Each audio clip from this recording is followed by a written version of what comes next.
khas kain lekat. Malam di tepian sungai Sambas tidak pernah benar-benar sepi. Desau angin memeluk daun-daun nipah yang tumbuh rapat di sepanjang tepian, membawa aroma air payau yang khas dan sisa kehangatan sepiring pempek selat yang mulai mendingin di atas meja kayu. Namun bagi Nadi, sunyi malam ini terasa mencekik ke lehernya.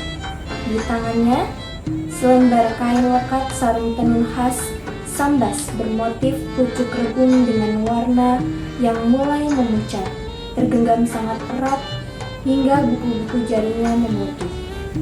Pertemuan itu terjadi di bawah langit sore alun-alun dermaga Sambas, tempat kapal-kapal motor dari rute Semintau dan Sintete bersandar goyah dihantam riak air.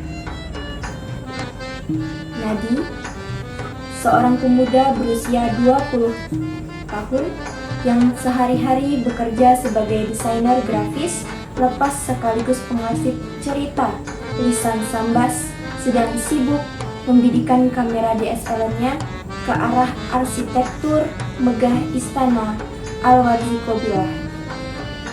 Dari balik lensa, fokusnya tiba-tiba terganggu oleh kehadiran seorang gadis yang sedang membagikan selembar kertas di dekat jembatan kayu. Gadis itu mengenakan baju kurung modern berwarna merah marun, dipadukan dengan selendang tenun lunggi berbenang emas yang melingkar anggun di lehernya. Ya, gadis itu bernama Nandong. Rambutnya hitam legam, diikat sederhana ke belakang, dengan binar mata yang mengingatkan siapapun pada ketenangan air danau. Komunitas Gerakan Sambas Membaca, kreatif Inyan biak zaman kini. Seluruh nadi mencoba mencairkan suasana menggunakan dialek lokal yang kental. Nandong menoleh dengan cepat, sedikit terkejut, namun langsung mengembangkan senyum ramah yang membuat jantung Nadi berdegup 2 kali lebih cepat. Iya bang, kami enak ngidupkan age minat baca, biak-biak di kampung. Biar biak tahu, Sambas kok banyak menyimpan cerita dan sejarah hebat. Bukan hanya main HP jak seharian. Nadi mengangguk-angguk, mengagumi cara bicara Nandong yang penuh semangat. Aku Nadi, aku suka motret dan ngumpul cerita lama. Kebetulan Inyan kita jumpa di jalan yang sami. Nandong menjabat tangan Nadi dengan hangat. Aku Nandong. Bang, suka bisa kenal orang yang masih peduli dengan cerita tanah kelahirannya. Pertemuan sore di tepi dermaga itu menjadi awal dari benang-benang komunikasi yang terjalin intens. Pak Usman terdiam lama. Berikan asap rokok mengepul menutupi wajahnya yang mulai keriput.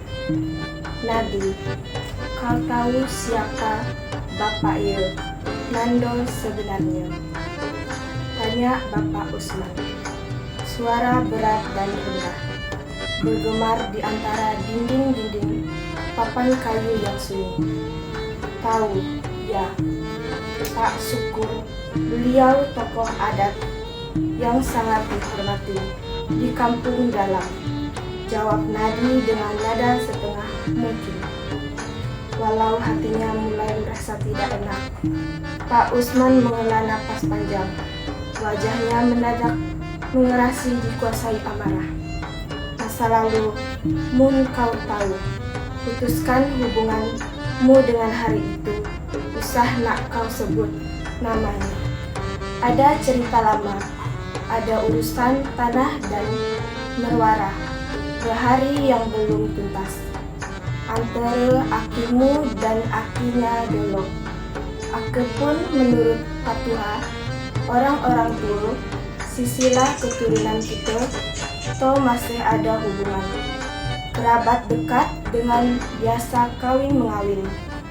Ia pantang besar sumbang maham Namanya di Tandah Sambas. Tempat lain di sebuah kamar berjarak 3 km dari rumah Nadi. Nandong sedang mengalami badai yang tidak kalah hebat. Di dalam kamarnya yang bernuansa modern dengan poster-poster estetis, ia menangis sesegukan di hadapan ibunya yang duduk di tepi ranjang. "Nandong, dengar kata ibu nak," ucap sang ibu sambil mengusap lembut rambut Nandong yang kusut. "Adat kita disambas tok ketat dan bisa dilanggar semua hati.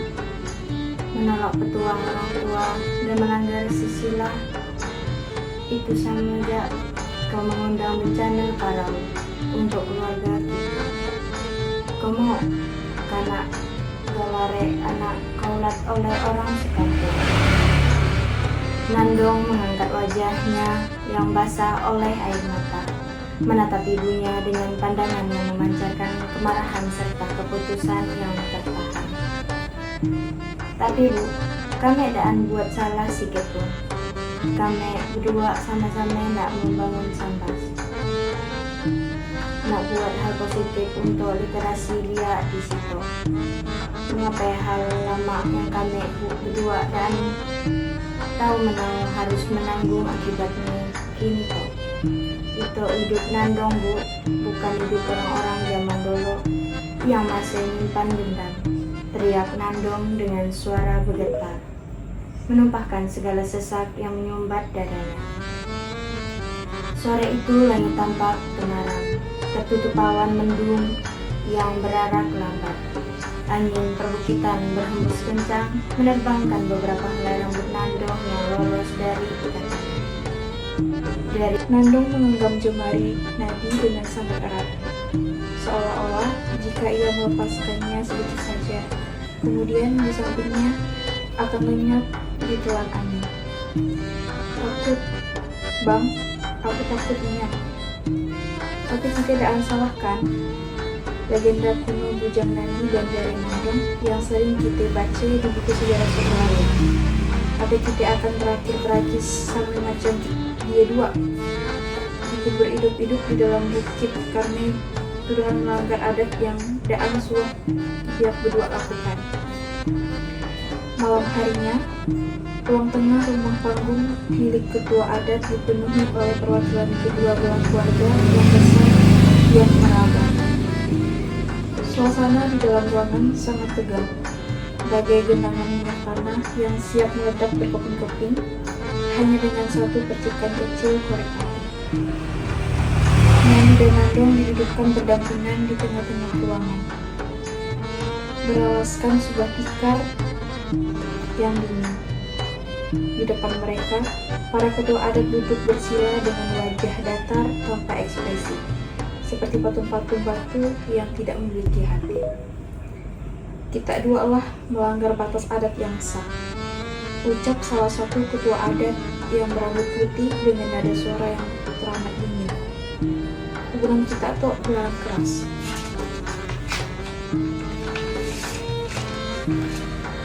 Selain negara iye, kita lah bawa aib besar dengan berduaan di atas bukit sepi waktu maghrib. Menurut hukum adat lama Sambas, untuk membersihkan kampung dari sial, kita harus dipisahkan secara mutlak malam itu juga." "Aib apa yang kami buat?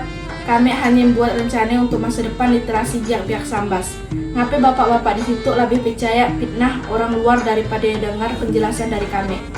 Adat tuh dibuat untuk melindungi manusia, bukan untuk membunuh kebahagiaan kami berdua," teriak Nadi dengan urat-urat leher yang menegang, suaranya menggelegar memenuhi ruangan papan tersebut. Pak Syukur, ayah Nandong langsung memukul meja kayu di sampingnya hingga menimbulkan suara dentuman yang keras. "Diam kau Nadi, daan tahu sopan santun. Kaulah merusak nama baik keluarga kami yang terhormat. Mulai malam itu, kau Nandong daan boleh hagi keluar rumah selangkah pun. Kami bawa esok pagi ke rumah Pak Tuamu di Jakarta untuk dikawinkan dengan orang lain." Nandong yang mendengar keputusan mengerikan itu langsung menjerit histeris, menutupi wajahnya dengan kedua tangan. "Daan mau ya? Nandong daan mau pergi ke Jakarta. Ngape abah sagal inyan dengar omongan orang lain ketimbang kebahagiaan anak kandung seorang. Nandong banci adat macam itu, nandong banci. Semakin larut dan mencengkam setelah sidang adat yang berakhir buntu tanpa mufakat tersebut, Nandong dikurung di dalam kamar tidurnya dengan pintu yang dikunci dari luar. Namun jiwa mudanya yang merdeka telah berontak sepenuhnya. Di saat yang hampir bersamaan, Nadi juga berhasil kabur dari kamarnya lewat pintu belakang, berlari menuju tempat yang sama. Mereka akhirnya bertemu di ujung dermaga kayu yang berlian yang menjorok jauh ke tengah sungai Sambas.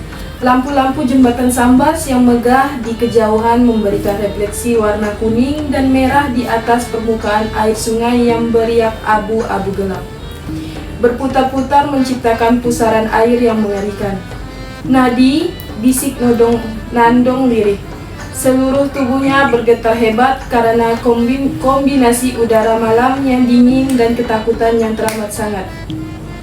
Nadi langsung mendekap tubuh gadis itu dengan sangat erat, mencoba menyalurkan seluruh kehangatan yang tersisa di tubuhnya. Kita pergi itu, Nandong, kita pakai motor air punya Pak Tuaku yang bersandar di ujung dermaga Sinun. Kita usah balik lagi ke kampung itu. Yo biak di ujung dermaga, tangkap! Teriak sebuah suara lantang dari kegelapan. Nandong menatap Nadi dengan pandangan mata yang mendadak kosong. Air matanya sudah mengering di pipi, digantikan oleh rasa keputusan yang teramat dalam dan gelap. Ia tahu tidak ada jalan keluar lagi di dunia ini bagi mereka berdua.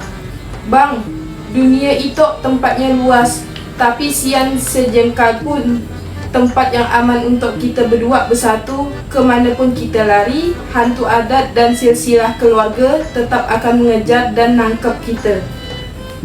Bisik Nandong dengan nada suara yang sangat tenang, ketenangan yang justru membuat Nadi merasa merinding ketakutan.